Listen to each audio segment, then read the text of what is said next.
കഴിഞ്ഞ 6 season big boss കണ്ടു. അനുമോളാണ് ജയിക്കുന്നതെങ്കിൽ ഇനി ബിഗ് ബോസ് കാണത്തില്ല. ദേ ഇത് കണ്ടോ, ടർഫിൽ കളിക്കാൻ വന്നതാണ് എൻ്റെ ആത്മാർത്ഥ സുഹൃത്ത്. കളിച്ചോ ബിഗ് ബോസ്, നീ കാണാൻ വിചാരിക്കണ്ട. വേണ്ട, ബിഗ് ബോസ് ലൈവ് ഹോട്ട്സ്റ്റാർ കണ്ടോണ്ടിരിക്കുമോ? അതേണ്ട അവൻ ഞങ്ങൾ ഇത്രയും പേര് ടർഫിൽ വന്നേക്കുമോ.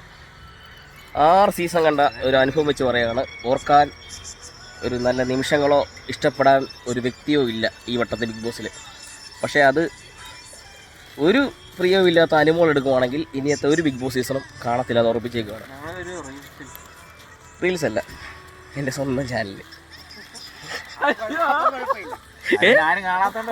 അല്ല ആയിക്കോട്ടെ, എൻ്റെ റീലിലായിക്കോട്ടെ. ചിലപ്പോൾ എൻ്റെ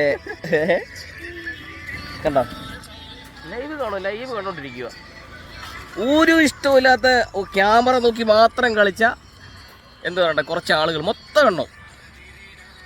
അപ്പോൾ അതിൽ ഈ അനുമോൾ എടുക്കുവാണെങ്കിൽ ഇനി ബിഗ് ബോസ് കാണത്തില്ല. 100% ഉറപ്പ്. ഒറ്റ സീസൺ കാണത്തില്ല. കാരണം നിലവാരമുണ്ടായിരുന്ന, വളരെ കഴിവുണ്ടായിരുന്ന ഒട്ടനവധി ആളുകൾ വന്നു പോയൊരു ഒരു എന്ത് പറയണ്ട നമുക്ക് ഇഷ്ടമുള്ളൊരു ഷോ ആയിരുന്നു. അപ്പോൾ അതിൽ കണ്ടെത്തിയത് മൊത്തം മോശം ആൾക്കാർ. അനീഷിനെ വലിയ ബിൽഡപ്പ് കൊടുത്തേക്കുന്നു. അനീഷ് ക്യാമറയ്ക്ക് വേണ്ടി അല്ലെങ്കിൽ കട്ട് വീഡിയോയ്ക്ക് വേണ്ടി അല്ലാതെ എന്തോ ചെയ്തിട്ടുണ്ട്, ഒന്നും ചെയ്തിട്ടില്ല. ബിഗ് ബോസിൽ പോവോ? എന്നെ വിളിച്ചാൽ ഞാൻ പോവും. അടുത്ത എന്തായാലും ഇവന്മാരൊക്കെ ഭേദമായിരിക്കും ഞാനെന്ന് ഞാൻ വിശ്വസിക്കുന്നു.